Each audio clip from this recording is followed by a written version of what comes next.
আল্লাহ বলছেন পাঁচটা পরীক্ষা কি কি? ওয়ালানাবলুওয়ান্নাকুম বিশাইইম মিনাল খাউফি ওয়াল জুই ওয়া নাকসিম মিনাল আমওয়ালি ওয়াল আনফুসি ওয়াস সামারাত। তুমি যখন বলবে ঈমানদার, তখন তোমাকে ভয় দেখানো হবে, তোমার খাবারের কষ্ট হবে, তোমার মালটা কমে যাবে, তোমার আপনজন প্রিয়জন স্বামী অথবা স্ত্রী, ছেলে অথবা মেয়ে, আমি আল্লাহ নিয়ে দেখব সত্যিকারে তুমি ধৈর্য ধরো কিনা। আর 5 নম্বর হলো ওয়াসামারাত, ফসলের ক্ষতি হবে। চাষ করবে জমি, ধান তুমি পাবে না। চাষ করবে জমি, বিশাল কম হয়েছে, তুমি পাবে না। আমি এই রকম পরীক্ষা করে আমি আল্লাহ তোমাকে দেখব ওই কঠিন সময়ে তুমি ধৈর্য ধরো কিনা।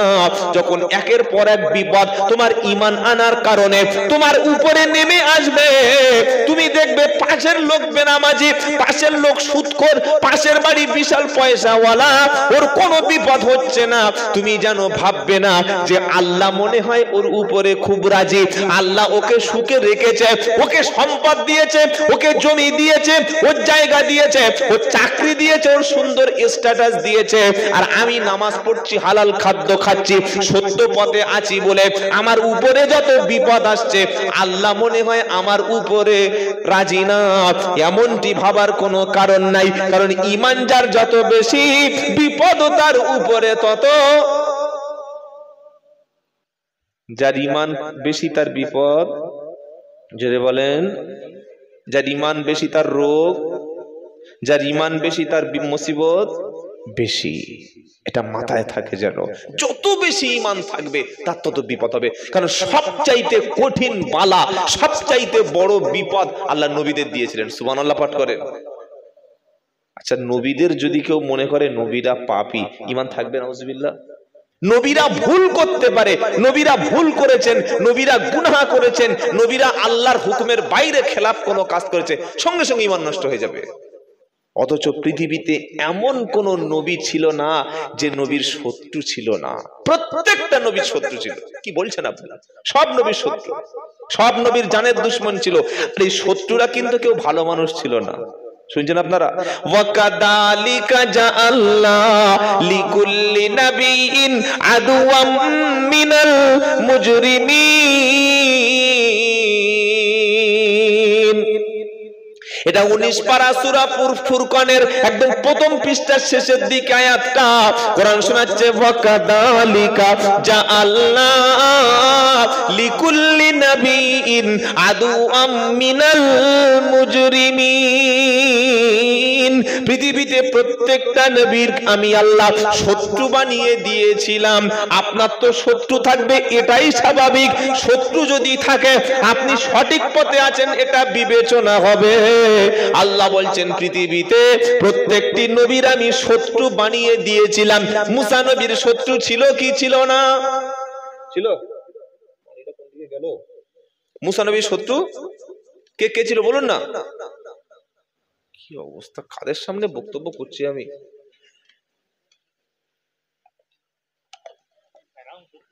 ফেরাউন চেনেন না? ফেরাউন দেখেনি।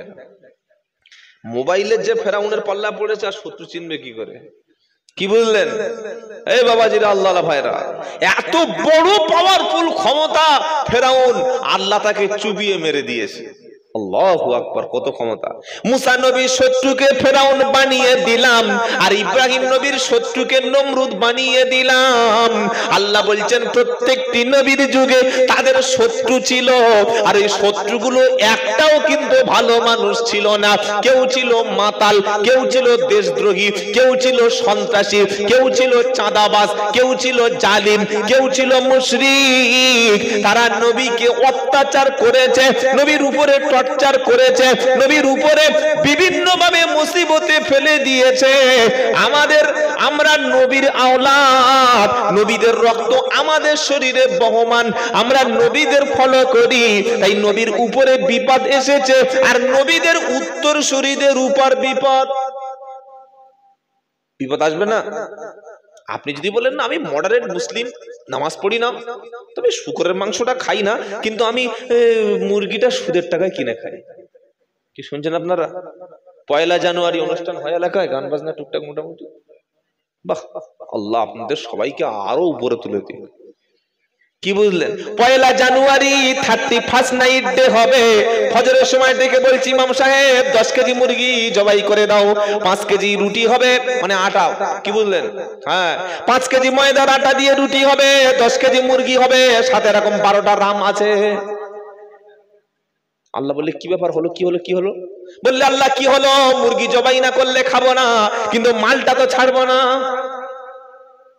শুনছেন আপনারা? যুক্তি দেখুন।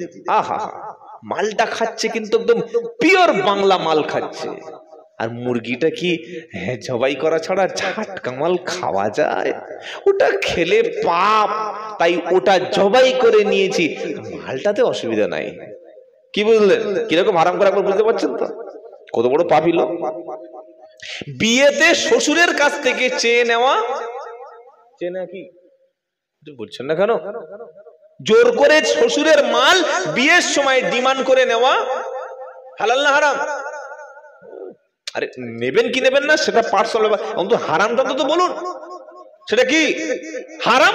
তো এখনকার ছেলেরা, ছেলের বাপরা খুব চালাক, বলে হুজুর আমি বলবো না হারাম হবে, ওই যে ঘটক আসে না চিটিংবাজ মাল, ওকে দিয়ে বলিয়ে নেব। চিন্তা করুন, হারামটাকে ঘুরিয়ে খাবে। এই হচ্ছে মুসলমানদের অবস্থা, এই হচ্ছে আমাদের আজকের ইমানের অবস্থা। হারাম খেতে হবে, ঘুরিয়ে খাবো। 500 টাকা কুড়িয়ে পেয়েছে মসজিদের সামনে, ভাবছে এটা তো নেওয়া ঠিক হবে না, কি করি? প্রথমে মসজিদে দিয়েছে, দিয়ে বলছে না মসজিদে থাকলেও আমি বাড়ি নিয়ে চলে যাই। এত ঘুরিয়ে আমরা খাওয়া পছন্দ করি। মনে রাখবেন একটা কথা, আজকের আমরা মুসলমান বলে দাবি করছি যারা, নবীদের উপরে যে পরীক্ষা হয়েছিল, নবীর উত্তরসূরি যারা, ইমানদার যারা, ঠিক নবীর সন্তানদেরকে, নবীর অনুসারীদেরকে ইমানের পরীক্ষা দিতে হবে। ইমানের পরীক্ষা দিতে হবে, জেল খাটতে হবে, জরিমানা হবে, জুলুম হবে, গুলি খেতে হবে, মরতে হবে। সবকিছু হওয়ার পরে তবে ইমান আছে কিনা আল্লাহ আপনাকে জাস্টিফাই করে নেবে। এমনি শুধু ইমান আনলে বললে হবে না। কথা মনে থাকবে ইনশাআল্লাহ। নবী যখন 40 বছর বয়স পর্যন্ত মক্কার জমিনে নবীর কোন শত্রু ছিল? জোরে বলেন, আপনার ইতিহাস পড়েন নাই? 40 বছর বয়স পর্যন্ত নবীর মক্কার জীবনে কোনো শত্রু ছিল না। যেই দেখেছে মুহাম্মদকে বলেছে আল আমিন, যে মুহাম্মদ সাল্লাল্লাহু আলাইহি ওয়াসাল্লামকে দেখেছে বলেছে আস-সাদিক, সত্যবাদী। যেদিন 40 বছর বয়স হলো, নবী বললেন লা ইলাহা ইল্লাল্লাহ, আল্লাহ ছাড়া কোনো ইলাহা নাই, আল্লাহ ছাড়া কোনো মাবুদ নাই, আল্লাহ ছাড়া কোনো আইনদাতা নাই, আল্লাহ ছাড়া কোনো রুজি দাতা নাই, ভালো মন্দের মালিক হলো আল্লাহ। তোমরা যে 360 জনের কাছে মাথা নিচু করছো, আল্লাহ ছাড়া তাদের দেওয়ার কোনো ক্ষমতা নাই। এবার আবু জাহেল, আবু লাহাব সঙ্গে সঙ্গে নবীর দুশমন হয়ে গেল, সঙ্গে সঙ্গে দুশমন হয়ে গেল। কি বলে রে, এ বলছে এটা কি? আমাদের 360টা নাকি ভুল, আরে মুহাম্মাদের এক আল্লাহ নাকি সত্য। এটা আরবের মানুষ সেদিন বলেছিল না বলে নাই? বলেছিল না বলে নাই? আজকের নবীদের শত্রু ছিল পাপিষ্ট ব্যক্তিরা, আর যারা ইমানদারদের সঙ্গে শত্রুতা করছে, কোরআনের সঙ্গে দুশমনি করছে, মসজিদের সঙ্গে দুশমনি করছে, মাদ্রাসার সঙ্গে দুশমনি করছে, দ্বীনের সঙ্গে দুশমনি করছে, টুপি দাড়ি ধরে টানছে, নিরীহ মানুষদেরকে পিটিয়ে পিটিয়ে হত্যা করছে, দেশের শান্তি নষ্ট করছে, দেশের সম্প্রীতি নষ্ট করছে, নিরপরাধ মানুষকে পিটিয়ে হত্যা করছে, তারা ভালো লোক?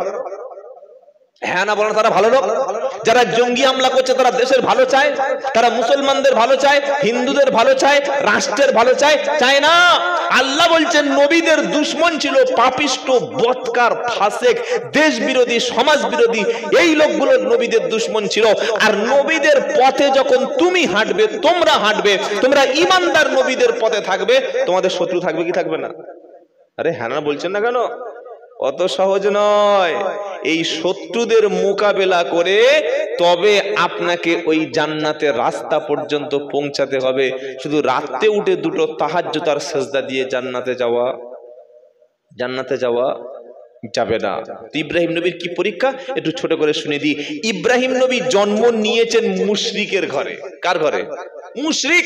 জন্মের পরে দেখছেন বাপ অসংখ্য মাবুদকে নিজে হাতে তৈরি করেছে, নিজে হাতে ঈশ্বর তৈরি করেছে, নিজে হাতে ইব্রাহিম নবীর বাপ তিনি তৈরি করেছেন বিশাল বড় বড় মাবুদ, আর তাদের সামনে হাত পাচ্ছে।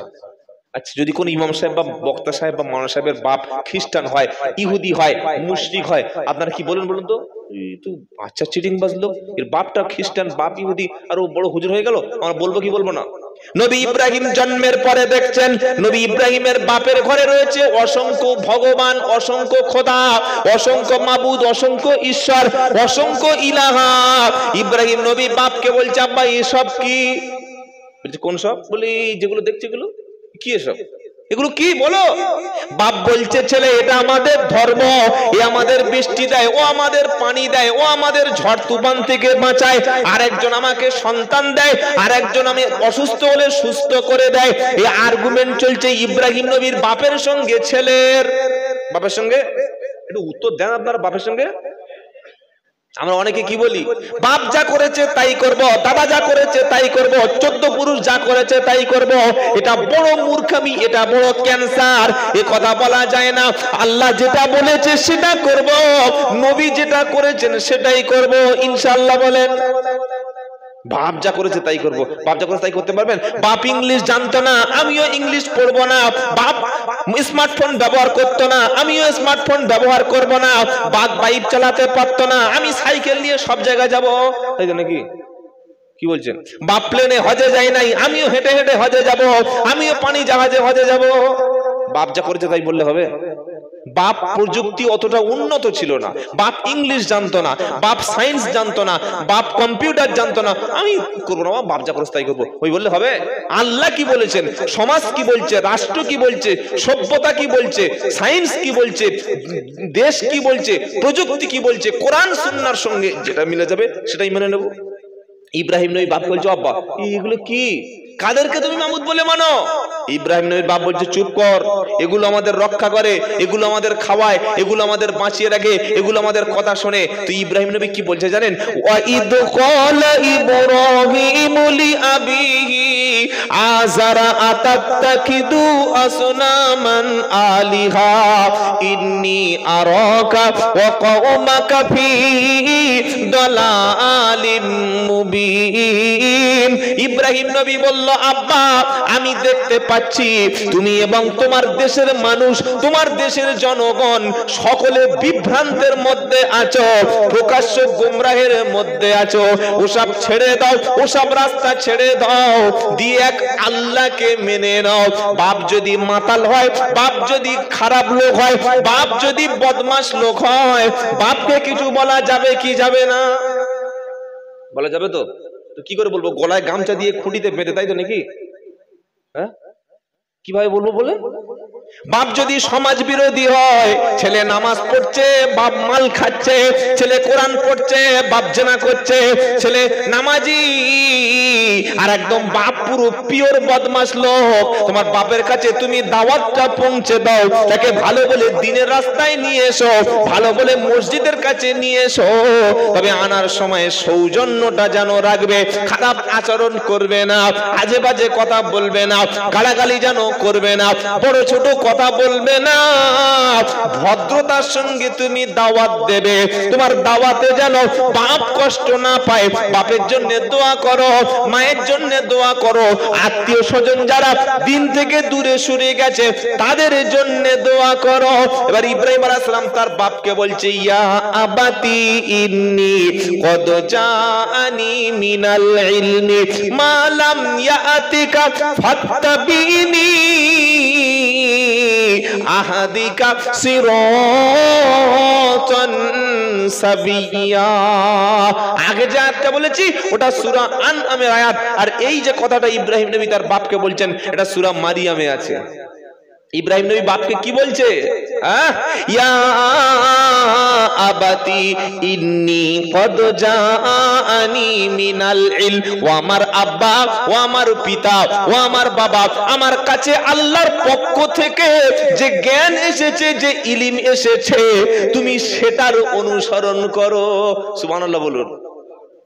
আর আমরা কি বলি, হ্যাঁ কালকেকার ছেলে আলেম হয়েছে, মাওলানা হয়েছে, সব বুঝে গেছে, আমরা সব ভুল করি, বাপ দাদা ভুল করেছে, এরকম বলা লোক আছে না নাই? এই বলে কি বলে না? মাজারে গিয়ে সেজদা দিচ্ছে, বউকে নিয়ে কবরে যাচ্ছে, মাজারে মান্নত করছে, মাজারে চুমু খাচ্ছে, মাজার ধোয়া পানি খাচ্ছে, চাদর নিয়ে মাজারে দিচ্ছে। এভাবে এগুলো করো না, আলেম ওলামারা নিষেধ করছে, বলছে না বাপ দাদারা ভুল করেছে। বলছে কি বলে না, এই বাপ দাদা ভুল করেছে এই যুক্তি কিয়ামতে দিলে কাঁচা চামড়া সেদিন ছাড়িয়ে লবণ দেবে। এটা যুক্তি হলো? আল্লাহ কি বলেছে, রসুল কি বলেছে সেটাই তুমি ধরো, বাপ দাদা যুক্তি তেড়ে আনছো কেন, পেড়ে আনছো কেন? এসব কথা কোনোদিন বলো না। ইব্রাহিম নবী তার বাপকে বলছে, কি বলছে? ইয়া আবাতি ইন্নী কদ জানি মালাম ইয়াতিকা ফাত্তাবিনি আহাদিকা সিরাতান সাবিয়া। ও আমার আব্বা, আমাকে অনুসরণ করো, আমার কাছে যে জ্ঞান এসেছে ওই জ্ঞান কিন্তু তোমারও কাছে নাই। সুবহানাল্লাহ। তুমি আমার অনুসরণ করো, আমার পথ চলো, আমার উপরে কথা রাখো, আল্লাহর উপরে বিশ্বাস করো, আমি যেভাবে বলছি তুমি জীবন যাপন করো, আল্লাহ তোমাকে সহজ সরল রাস্তা দেখিয়ে দেবে। সুবহানাল্লাহ পড়েন। আমরা আলেমদের কথা শুনবো নাকি ওই ভণ্ডরা কি বলছে সেটাই শুনবো? কি শুনছেন আপনারা? কাদের কথা শুনবো? আল্লাহ কি বলছেন, রসুল কি বলছেন, এটাই শুনবো, এটাই মানবো ইনশাআল্লাহ। বলেন। প্রত্যেকের অনুরোধ করছি, আল্লাহর কালামটা হাতে করে তুলে একটু পড়ার চেষ্টা করুন। প্রচুর মুসলমান আছে আল্লাহর কালাম পড়া দূরের কথা, এখনো পর্যন্ত বিবির কাছ থেকে উঠে এসে গোসল জানে না। কি বলছেন আপনি? আপনি এদের জন্য কি দোয়া করবেন? আর এই লোক মরে যাওয়ার পরে আপনাদের এই বীরভূমে হয় কি জানি না, আমাদের 24 পরগনায় আছে, নামাজ ছিল না, রোজা ছিল না, কোরআন ছিল না, দিন ছিল না, ইসলাম ছিল না, মারা যাওয়ার পরে বিশাল বড় গরু এনে 1.5-2 কুইন্টাল চাল দিয়ে 3 মণ আলু দিয়ে মোটা হুজুর এনে ওই রকম মিলাদ আর ওই রকম খানা চলছে। আপনাদের এখানে খানা হয়? ইস, ছি ছি ছি ছি, কার খানা করছেন? কে ওকে, ওটা কে, কার খানা হচ্ছে ভাই? সারা জীবন যার পা কোনোদিন মসজিদে পড়েনি তার নামে চলছে খানা মিলাদ। আহা হা। যার হাতে সারা জীবন কোরআন তুলে দেয়নি, মরণের পরে তার কানের কাছে গিয়ে হাফেজ সাহেব ধরেন, ও সাহেব পড়ে দাও, পড়ে দাও। হাফেজ সাহেব এসে চোখ মুজিয়ে চালাচ্ছে, মাইয়েদের মুখ এইদিকে আর হাফেজ সাহেব মনে করছে মুখ ওইদিকে, পার কাছে গিয়ে পড়ছে। কি বললেন? ইয়াসিন আল কুরআনিল হাকিম ইন্নাকা লামিনাল মুরসালিন আলা সিরাতিম মুস্তাকিম তানজিলাল আজিজির রহিম। 11টা বাজে জিজ্ঞেস করছে হাফেজ সাহেব কতটা হয়েছে? 22-23 পারা চলছে, আর 8 ঘন্টা পড়লে খতম হয়ে যাবে। কি বুঝলেন? এই বাবাজিরা, আল্লাহওয়ালা ভাইয়েরা, যারা জ্যান্ত লোক বসে আছে এদের কোরআন শিক্ষার ব্যবস্থা করো, যারা জীবিত লোক বসে আছে এদের হাতে কলেমার দাওয়াতটা পৌঁছে দাও। জ্যান্ত লোকের জন্য কোরআন, মরা লোকের জন্য কিন্তু কোরআন না। আমাদের ঘরে যে কোরআন আছে ওটা কখন ব্যবহার করি বলেন? জ্যান্ত লোকের জন্য ব্যবহার করি না মরা লোকের জন্য? আমার কথা বুঝতে পারছেন বাবা কি বলছি? আমাদের যে কোরআনটা আছে না, ওটা কখন শোনাই লোকদের, জ্যান্ত লোকের না মরা লোকের? বাপ যখন আনটান, এবার বললে ডাক্তার ডাক, ডাক্তার ডেকে বললো অবস্থা খুব সিরিয়াস, বড় যে 30 মিনিট বাঁচবে, হার্ট ব্লকেজ হয়ে গেছে। বললে এবার মৌলবি ডাক, ডাক্তার ফেল মৌলবি ডাক। মৌলবি এসে দেখছে সর্বনাশ, চোখ দাঁড়িয়ে গেছে, কানে আওয়াজ যাচ্ছে না, হাতে পালস নাই, চোখে জাল পড়ে গেছে, মুখ থেকে পানি গড়িয়ে যাচ্ছে। এবার মৌলবি শুরু করেছে ইয়াসিন। আজরাইল এসে বলছে মৌলবি বার হয়, এটা লাস্ট সিন চলছে, এখন ইয়াসিন কাজ হবে না। মসজিদে নামাজ হয়েছে, বিড়ি টানতে টানতে হেঁটে গেছে। রমজান মাসে জ্যান্ত মুসলমান রমজান মাসে গরুর মাংস দিয়ে কাবাব খেয়েছে, আর এখন মরণের সময় ইয়াসিন দিলে কাজ হবে না। জুমার দিনে সেজে গুজে বউকে নিয়ে শ্বশুর বাড়ি গেছে, ভাড়া বাড়ি গেছে। আমি আল্লাহ ডেকে বলেছি ইয়া আইয়ুহাল্লাযীনা আমানু ইদা নুদিয়া লিস-সালাতি মিন ইয়াউমিল জুমআতি ফাসআউ ইলা যিকরিল্লাহ ওয়া দারুল বাই' যালিকুম খায়রুল লাকুম ইন কুনতুম তা'লামুন। এটা 28 পারা 13 পৃষ্ঠা 4 নম্বর লাইনের 9 নম্বর আয়াত, সূরার নাম জুমা। আমি আল্লাহ জুমার দিনে আমার ঈমানদারদের ডেকেছি আর ডেকে বলেছি, ইয়া আইয়ুহাল্লাযীনা আমানু ইদা নুদিয়া লিস-সালাতি মিন ইয়াউমিল জুমআতি ফাসআউ ইলা যিকরিল্লাহ। এই ঈমানদারেরা জুমার দিনে আমার ঘরে, আমার ঘর মানে কোন ঘর? পঞ্চায়েত, তাই তো নাকি? বলছে হ্যাঁ পঞ্চায়েত বলেছি, বলে কি যা বলছি হ্যাঁ। আমি আল্লাহ আমার ঘরে জুমার দিনে যখন তোমাকে ডেকে নেব, ডাকবো আমি মুয়াজ্জিনকে দিয়ে। মুয়াজ্জিন বলবে আল্লাহু আকবার, আল্লাহু আকবার, আল্লাহু আকবার, আল্লাহু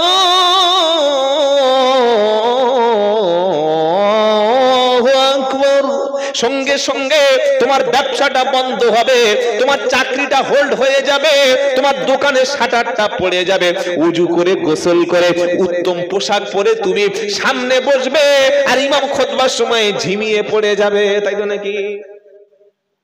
খুতবার সময় মালটা ঘুমাচ্ছে, দেখি ঘুমিয়ে হ্যাং করে পড়ে গেছে। যেই পড়ে গেল মুখের লালা জায়গা ভিজে গেল, পাশের লোক বলছে বাবা ওযু করে আয়, বলে মেরে দাঁত ফেলে দেবো, আমার ওযু যায় নাই।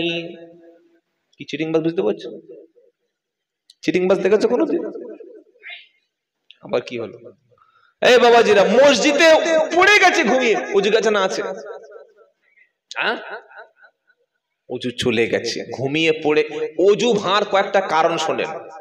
আমরা অনেকে মনে করি এই করিম চাচা তোর হাঁটুর উপরে লুঙ্গি উঠে গেছে, ওযু ভেঙে গেছে। ঠিক বলেছি তো? কথা বলে না? হাঁটুর উপরে যদি কেউ লুঙ্গি তুলে চুলকে নেয় এরকম করে, বা সাইকেল থেকে নামতে গিয়ে কাপড়টা একটু উঠে যায়, ওযু ভেঙে যাবে? আর মেয়েরা কি মনে করে জানেন? মেয়েরা মনে করে মাথার কাপড় পড়ে গেলে ওযু ভেঙে যায়। না ভাই, এমন কি কেউ যদি আনফরচুনালি, দুর্ভাগ্যক্রমে অথবা ভুল করে যদি উলঙ্গ হয়ে যায়, ফট করে লুঙ্গি পড়তে গিয়ে লুঙ্গিগুলো হাত থেকে পড়ে গেছে, হাসতে থাকো, এরকম হতে পারে কি পারে না? তারপরেও ওযু যাবে না, মনে থাকবে ইনশাআল্লাহ। তবে ইচ্ছা করে যেন হাঁটুর উপর কাপড় তুলবেন না, এটা পাপ, এটা কবিরা গুনাহ। কারণ বেটা ছেলের সতর হলো নাভি থেকে হাঁটু পর্যন্ত ঢাকা সুন্নাত, তাই তো বাবা? হ্যাঁ সুন্নাত। এই শিখেছেন আজদিন? কাঁচা কঞ্চি আছে, হাঁটু থেকে নাভি পর্যন্ত ঢাকা নাকি সুন্নাত। আমিও বলছি চোরের সাক্ষী মাতাল দিচ্ছি। কি বুঝলেন? হাঁটু থেকে নাভি পর্যন্ত বেটা ছেলের জন্য ঢাকা, জোরে বলেন, ফরজ। আর পুকুরে যখন ঝাম মেরে গোসল করবে নারী পুরুষ এক জায়গায়, তখন আন্ডারপ্যান্ট পরা সুন্নাত, তাই তো? মেয়েদের সামনে গোসল করছে, ভাবি আছে, চাচি আছে, পাড়ার মেয়েরা আছে, ঝাম মারছে পুকুরে। আর বয়স্ক লোক মানে 48, 50, 60 বছর বয়স হয়ে গেছে, আমাদের 24 পরগনায় লুঙ্গিটা ভালো করে কাঁচা দিয়ে পিছন থেকে নিয়ে এরকম দিয়ে দেয়। আপনাদের এখানে কি বলে? খোঁড় দেওয়া। আমাদের 24 পরগনায় বলে কাঁচা মারা। কি বললেন? 60 বছর 70 বছর হয়ে গেছে, আল্লাহর ভয় নাই, হাঁটু কাঁপছে ঠক ঠক করে, তা আবার চাষ করতে গিয়েছে মুসলমান, কাপড়টা নিয়ে কাঁচা দিয়ে লেজে ভরে দিয়েছে। বাড়ির বৌমা, ছেলের বৌমা মনে করছে এই 62 বছরে যদি এই রকম থাকে, 28 বছরে কি মাল ছিল বে? কি বুঝলেন? আর কাঁচা চলে? তাই নাভি থেকে হাঁটু পর্যন্ত ঢেকে রাখা ফরজ, মনে থাকে যেন। আর মেয়েদের কতটুকু ঢাকতে হবে? কেউ শোনেন, শুধুমাত্র দুটো কবজি ব্যাস, পায়ের পাতা বাস। যেখানে পরপুরুষ নাই, যেখানে ফেতনা নাই, সেখানে ফেসটুকু বাড়ির মেয়েরা খুলতে পারে, দেওরের সামনে মাথার চুল খুলে বুকের ওড়না সরিয়ে গল্প করছে, এটা জায়েজ না। ডাক্তারখানায় গেছে, মুখে ভালো করে ফেস ওয়াশ মেখে, মুখে ভালো করে মেকআপ দিয়ে, ঠোঁটে লিপস্টিক দিয়ে বলছে, ডাক্তার বাবু প্রেশারটা একটু দেখবেন। ডাক্তারের এই মিষ্টি সুর আর এই ফেস কাটিং দেখে ডাক্তার প্রেশার হাই হয়ে গেছে। ভাবির প্রেশার কি দেখবো, নিজের প্রেশার মাপা শুরু করেছে। বলে কি হলো, আমার বাদ দিয়ে তোমার চালাচ্ছ? বললে তোমার যা কথা শুনে আমার তো জান জুড়ে গেছে। আমি 62 বছর বয়স হয়ে গেছে, আজ 32 বছর আমি পেশেন্ট দেখছি, এত মিষ্টি সুর কোনোদিন শুনিনি। বলে ভাব শুরু করে দিল। ইসলাম বলছে ওটাই হারাম, ওখানেই তোমার পর্দা করো। তোমার ছেলেকে পড়াতে দিয়ে এসছো টিউশনি মাস্টার বাড়ি এসছে, তুমি চা করতে গিয়ে, দাদা আমার ছেলে ইংলিশ ভালো পাচ্ছে তো, বলে চাটা নামিয়ে দিয়েছে, মুখে ওড়না নাই, বুকে ওড়না নাই, মাথায় চুল সব খোলা, মাস্টার ঠিক থাকবে তো? ইংলিশ গ্রামার হবে তো? এটাই হলো নারীর জন্য সবচাইতে ফিতনা। আমাদের 24 পরগনায় প্রত্যেকটি বাড়িতে বাড়িতে গ্রামে 8 জন 10 জন 12 জন 15 জন করে গ্রুপ লোন চালাচ্ছে। বাবা সব জায়গায় বললে হবে? এখানে সব আল্লাহর ওলি বসে আছেন, আপনারা এসব বললে আর লোক আমার খাওয়া দেবে? আগে খাওয়াটা বাকি আছে। কি বুঝলেন? এই যে গ্রুপ লোন, বন্ধন লোন, মহিলা সমিতি, এটা 100-র মধ্যে 100% কি হারাম। শুধু হারাম নয়, কবিরা গুনাহ। মুসলমান জানে না, বিশ্বাস করে না, মানতে চায় না। আর বাড়ির বউরা কি বুঝলেন, মেয়েরা টাকার জন্য এরা বাঁদরের সঙ্গে সংসার করতে পারে। টাকা যেখানে আছে মেয়েরা সেখানে আছে। স্বামী বলছে দেখো শরিয়াতে যেটা হারাম, ইসলামে যেটা হারাম, ওটা আমি করতে দেব না। বলে না, আমার টাকার দরকার, সংসারে টাকা পয়সার দরকার। তাই স্বামীর কথাকে অবাধ্য হয়ে গিয়ে মহিলা সমিতিতে বন্ধনের নাম লিখিয়ে দিয়েছে। 40 পেল, 45 পেল, 50,000 টাকা পেল, আর মাসে মাসে শোধ করে দিল। এই ইএমআই সিস্টেম করে সুদের সঙ্গে যুক্ত হয়ে গেল। মহিলারা না গেলে, আমি গেলে আমার মাল দেবে। কাকে যেতে হবে?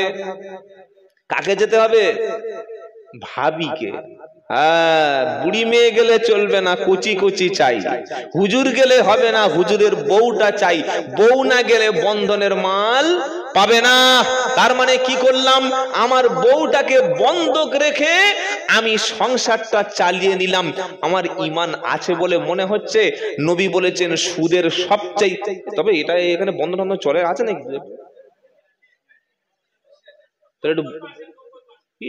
দোয়া করে দিই, আল্লাহ দোয়া 90 নাকি % এই সত্য কথাটাই বলে ফেলেছে। আবার সকল আমার সঙ্গে ঝগড়া করবে না, ভাবে আপনাদের বদনাম করছেন না। ভাই আমরা এখানে এসেছি ভালো হবো বলে, ইনশাআল্লাহ বলেন। নবী বললেন কিয়ামতের পূর্বে সুদের সংখ্যা বেড়ে যাবে। সুদের সবচাইতে ছোট পাপ হলো নিজের মাকে বিবাহ করা। সুদের সবচাইতে ছোট পাপ হলো নিজের মাকে বিবাহ করা, নিজের মায়ের সঙ্গে থাকা, নিজের মায়ের সঙ্গে জেনা করা। আর সুদের সবচাইতে বড় পাপ হলো আল্লাহ এবং রাসূলের বিরুদ্ধে যুদ্ধ করা। বলে দলিল আছে নাকি খালি খামোকা ভুল বকে যাচ্ছেন? পারা নম্বর 3, পৃষ্ঠা নম্বর 6, লাইন নাম্বার 9, আয়াত নম্বর 278, সূরা নাম্বার বাকারা। কোরআন শোনাচ্ছে, ইয়া আইয়ুহাল্লাযীনা আমানুত্তাকুল্লাহা ওয়াদারু মা বাকিয়া মিনার রিবা ইন কুনতুম মুমিনিন ফাইল্লাম তাফআলু ফাআদানু বিহারবিন মিনাল্লাহি ওয়া রাসূলিহি। যদি কোনো সম্মানিতা মা আসেন কিংবা ভাবি কিংবা বোন যদি আমার কথাগুলো শোনেন, আমি আব্দুল্লাহ জুবাইরের কথা শোনার দরকার নাই। কোরআনটা খুলুন, সূরা বাকারার 278 নম্বর আয়াতটা দেখুন। আল্লাহর কথা, ইয়া আইয়ুহাল্লাযীনা আমানুত্তাকুল্লাহা ও ঈমানদারেরা আল্লাহকে ভয় করো, শুধু আল্লাহকে ভয় করো। ওয়াদারু মা বাকিয়া মিনার রিবা, আর সুদের কারবারকে তুমি ত্যাগ করো, বন্ধনকে, মহিলা সমিতিকে, এ সমস্ত হারাম ইন্টারেস্ট যার সঙ্গে যুক্ত আছে এমন ট্রানজাকশন থেকে তুমি তোমার অর্থটা তুমি তুলে নাও। ইন কুনতুম মুমিনিন, যদি তুমি ঈমানদার ও দাবি করো, যদি বলো আমি মুমিন, যদি বলো আমি ঈমানদার, তাহলে সুদের কারবারকে, বন্ধনকে, মহিলা সমিতিকে তুমি না বলে ফিরে এসো।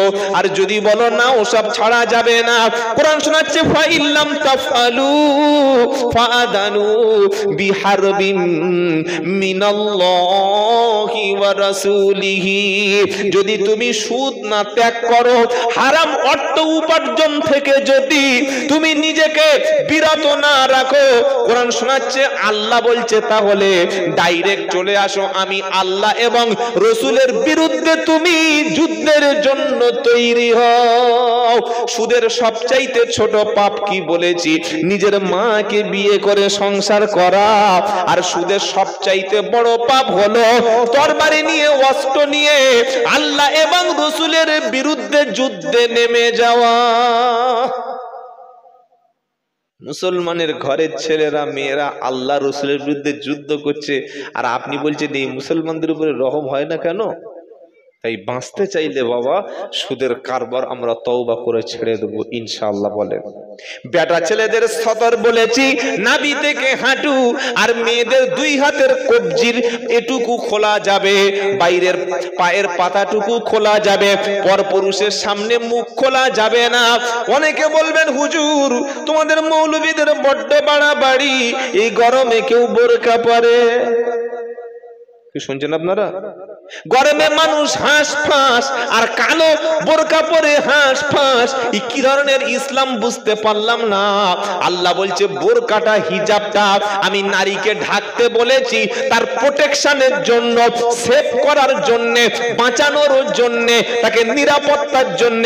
বললে দলিল কি আছে বলো? তো কোরআন শোনাচ্ছে ইয়া আইয়ুহাল নাবিয়্যু ইয়া আইয়ুহান নবী কুল্লি আজওয়াজিকা ওয়া বানাতিকা ওয়া নিসাইল মুমিনিন ইদুনিনা আলাইহিন্না মিন জালাবিবিহিন্না যালিকা আদনা আইয়ুরাফনা ফালা ইউদাইর। ও আমার প্রিয় নবী, তোমার মেয়েদেরকে, তোমার স্ত্রীদেরকে এবং মুসলমান নারীদেরকে বলো তারা চাদর দিয়ে, হিজাব দিয়ে, জালবাব দিয়ে তাদের মুখটা, তাদের সতরটা, তাদের শরীরটা যেন ঢেকে নেয়। এতে তাদের উত্তক্ত করা হবে না, তাদের কোনোদিন ধর্ষণ হবে না, তাদের উপরে কেউ কোনো টর্চার করবে না, আর তাদেরকে মুমিন বলি চেনা যাবে। ধর্ষণ বাড়ছে না কমছে বাবা? শুধু বাড়ছে, হুহু করে বাড়ছে। 6 মাসের মেয়ে থেকে 60 বছরের বৃদ্ধা রেহাই পায় না। 6 মাসের মেয়ে তার ভিতরে কি আছে? কি আছে বলুন আপনি? ধর্ষণ করছে, মেরে দিচ্ছে। 60 বছরের বৃদ্ধা পর্যন্ত বাদ যায় না। আর স্কুলে, কলেজে, ইউনিভার্সিটিতে, পার্কে, রেস্টুরেন্টে, হোটেলে, বাজারে, মাজারে, মার্কেটে, শপিং মলে, সব জায়গায় ধর্ষণ, ধর্ষণ, ধর্ষণ। আমাদের কলকাতা আরজি কারখানার যেটা হয়ে গেছে, ফাঁসি হয়েছে? হ্যাঁ না বলে না? ফাঁসি হয়েছে। ধর্ষণ করে একটা হসপিটালের মধ্যে একটা নার্সের, একটা ডাক্তারের নিরাপত্তা নাই, একজন সিভিক ভলেন্টিয়ার নামের কলঙ্ক, সে এই কাজটা করলো, গোটা দেশবাসী চেয়েছিল তার ফাঁসি হয়েছে। বরং আমাদের ট্যাক্সের টাকায় মালটা বসে বসে খাচ্ছে। কতদিন খাবে? ইলা ইয়াউমিল মাউত, মরণ পর্যন্ত খাবে। কি বলছি কথা বুঝতে পেরেছেন? তো একটা মানুষ ধর্ষণ করে মেরে দিয়ে সে যখন বেঁচে থাকে, ধর্ষকের সংখ্যা বাড়বে না কমবে? আরে বলছেন না কেন? ধর্ষকের একটাই শাস্তি, মৃত্যুদণ্ড। কথা মনে থাকবে ইনশাআল্লাহ। তাহলে আর আমাদের মা বোন নিরাপত্তাহীনতায় ভুগবে না, আর আমাদের মায়েরা বাড়ির বাইরে যেতে ভয় করবে না। আমার মেয়েটা কলেজ থেকে, ইউনিভার্সিটি থেকে স্কুল থেকে বাজার থেকে নিরাপত্তার সঙ্গে ফিরে আসবে যদি ধর্ষকের শাস্তিটা মৃত্যুদণ্ড করা যায় তবে হবে। কে করবে? যারা এই আইনটা তৈরি করবে অধিকাংশ তারা তো ধর্ষকের পার্টিতেই যুক্ত হয়ে আছে। কে করবে বলেন? বাবাজিরা, আল্লাহ ভাইরা, আল্লাহ তার নবীকে শোনাচ্ছে, নবী পর্দা নারীকে ছোট করে না, পর্দা নারীকে সেফ জোনে রেখে দেয়, নিরাপত্তা দেয়, তার স্বাধীনতা দান করে। স্বাধীনতা মানে কি? লেখাপড়া শিখতে পারবে, স্কুলে যেতে পারবে, ইউনিভার্সিটি যেতে পারবে, ডাক্তার হতে পারবে, মাস্টার হতে পারবে, হজে যেতে পারবে, সফরে যেতে পারবে। তবে মহিলারা শুধু পর্দার সঙ্গে নয়, সাথে যেন একজন পুরুষ থাকে। পুরুষটাকে বয়ফ্রেন্ড, তাই তো নাকি? কথা বলে না? দেওর, বোনাই। পুরুষটা সেই পুরুষ যার সঙ্গে ওই নারীর বিয়ে করা সারা জীবনের মতো। কি বলে বুঝিয়ে দিচ্ছি তা বুঝতে পারছে না? ওই পুরুষটার সঙ্গে আপনার বোন, আপনার মেয়ে, আপনার স্ত্রী, আপনার মা হজে যেতে পারবে, বাজারে যেতে পারবে, দোকানে যেতে পারবে, বিভিন্ন সফরে যেতে পারবে। কোন পুরুষ? যে পুরুষের সঙ্গে আপনার স্ত্রী, আমার বোন, আমার মেয়ের সারা জীবনের মতো বিবাহ করা হালাল। বলছে হালাল, হারাম মনে থাকবে ইনশাআল্লাহ। স্বামী স্ত্রীর সঙ্গে নেবে, ছেলে মায়ের সাথে যাবে, ভাই বোনের সাথে যাবে। এই রকম ব্যক্তি নিয়ে নারীরা সফর করবে, মাথাটা ঢাকবে, মুখ ঢাকবে, গোটা শরীরটা ঢেকে নেবে। কোন নারী যখন আল্লাহর হুকুম নিয়ে চলবে, ওই নারীর নিরাপত্তার দায়িত্ব আমার আল্লাহ স্বয়ং তিনি নিয়ে নেবে। জোরে বলুন সুবহানাল্লাহ। আজ আমাদের নিরাপত্তা কোথায়? পর্দাহীনতায়। সেজন্য আমার আগে বলছিলেন, হুজুর একজন বক্তব্য করছেন পর্দা ব্যাপারে বলছেন। এখন পর্দা আপনি বলে কি করবেন? কি করবেন? স্মার্টফোনে, অনলাইনে যেভাবে বাইরে দেখছেন বোরকা, বাইরে দেখছেন হিজাব, কিন্তু অনলাইনে চ্যাটিং করছে, ভিডিও কলে কথা বলছে, এমন ভাবে গোটা দেহটা নারীরা ঘরের মধ্যে উলঙ্গ হয়ে পরপুরুষের সামনে ভিডিও রিলস বানাচ্ছে, এমন টিকটক তৈরি করছে।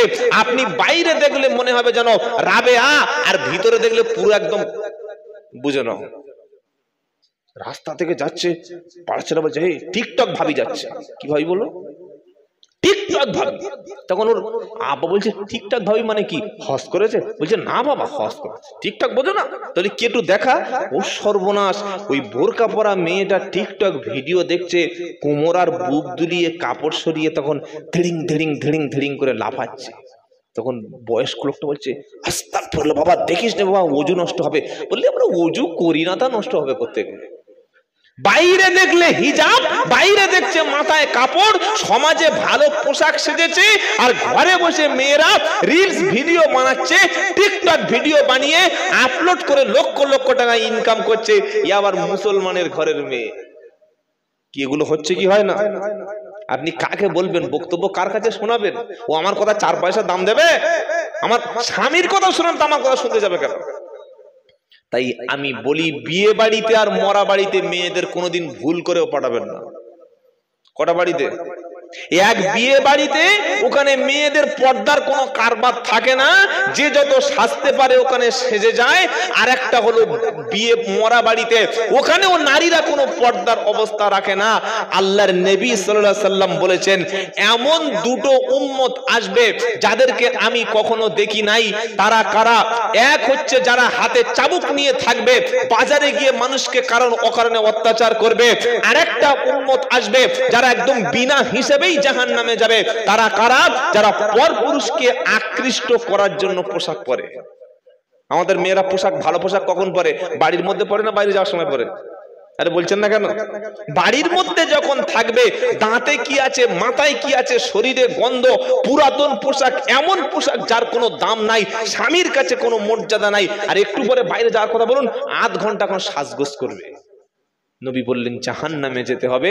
স্বামী ছাড়া পরপুরুষের আকৃষ্ট করার জন্য আতর পরবে, খুশবু পরবে, পারফিউম পরবে, মেকআপ করবে, ফেস ওয়াশ লাগাবে, ঠোঁটে লিপস্টিক লাগাবে, হাতে নেল পালিশ লাগাবে, হাই হিল জুতো পরে, পায়ে বিভিন্ন সামগ্রিক পরে মচমচ মচমচ করে হেঁটে যাবে। পুরুষ দেখবে, আকৃষ্ট হবে, পুরুষ ফিতনায় পড়বে। আর এই মহিলাটা জাহান্নামে যাওয়ার জন্য পুরো রেডি হয়ে যাবে। বলে হুজুর বাঁচার রাস্তাটা, বাঁচার রাস্তা আপনার বাড়িতে দিন নাই বলে এই অবস্থা হয়েছে। আপনার ঘরে যখন কোরআন থাকবে, আপনি যখন নামাজের সঙ্গে যুক্ত হবেন, দাওয়াতের মেহনতের সঙ্গে যুক্ত হয়ে যাবেন, আপনার ঘরে যখন ইসলামের আদর্শ থাকবে, আপনি বাপ হয়েছেন, 4টে মেয়ে জন্ম দিয়েছেন, 2 ছেলের বাপ হয়েছেন, 1টা মেয়ের বাপ হয়েছেন, আপনার মেয়ে স্কুলে যাবে, কলেজে ইউনিভার্সিটি যাবে, তবে যাওয়ার সময় ভদ্রতার সঙ্গে ডিসিপ্লিন মেনটেন করে ভালো কাপড় পরে রাস্তায় যাবে। আপনি বাপ হিসাবে, মা হিসাবে আপনার মেয়ের, আপনার স্ত্রীর, আপনার বোনের সুন্দর শালীন পোশাকটা আপনি চয়েস করে দেবেন, কিনে দেবেন। এমন হট ড্রেস, এমন শর্ট গেঞ্জি, এমন ন্যারো প্যান্ট, এমন একটা ড্রেস কিনে দিয়েছে বাপ, যেন মেয়ে হেঁটে যাচ্ছে, হাতি চলে যাচ্ছে রাস্তা থেকে, পিছন থেকে ছেলেরা শীষ দিচ্ছে, ও দারুণ মজা নিচ্ছে। এই রকম ড্রেস যে বাপ কিনে দিয়েছে, কিয়ামতের দিন ওই মেয়েটা, ওই যুবতী বোনটা, ওই ভাবিটা, ওই স্বামীর, ওই বাপের বুকের উপর পা তুলে দিয়ে দিয়ে জাহান্নামে যাবে। বললো যদি এত বড় কথা আমাদের খেয়ে আপনি বলে যাচ্ছেন, সাহস পেলেন কোথায়? পারা নম্বর 24, পৃষ্ঠা নম্বর 19, লাইন নম্বর 1, আয়াত নম্বর 29, সূরার নাম হামিম সাজদা। কোরআন শোনাচ্ছে, রব্বানা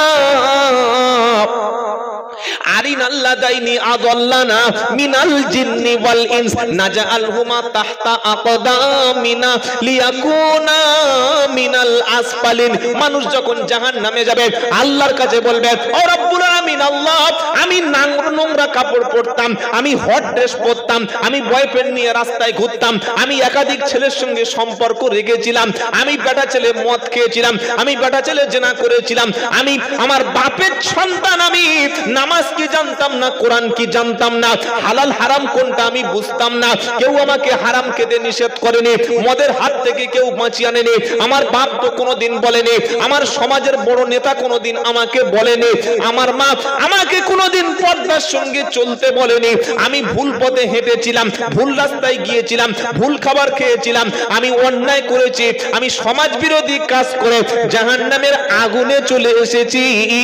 যারা আমাকে মিসগাইড করেছে, এই হারামখোর বদমাইশ মালগুলো দেখিয়ে দাও, বাপকে দেখিয়ে দেবে, মাকে দেখিয়ে দেবে, আত্মীয় স্বজনকে দেখিয়ে দেবে। রব্বানা, এরা যদি দু কথা আমাকে বলতো, মাথায় কাপড় দিতে বলতো, ভালো পোশাক পরতে বলতো, মসজিদে যদি যেতে বলতো, কোরআন যদি ধরতে বলতো, দিনের উপরে যদি চলতে বলতো, আমি জাহান্নামে যেতাম না। আজকে ভুল পথে নিয়ে গেছে, ওদেরকে আমরা দেখিয়ে দাও। আল্লাহ যখন দেখিয়ে দেবে, এই সন্তান, এই ছেলে মেয়ে আমার বুকের উপর দিয়ে, আপনার বুকের উপর দিয়ে হেঁটে হেঁটে পা দিয়ে লাথি মারতে মারতে জাহান্নামে যাবে। এটাই ছিল কোরআনের ঘোষণা। দুনিয়ায় লাথি আর কত খেয়েছেন, আসল লাথি তো মরণের পরে।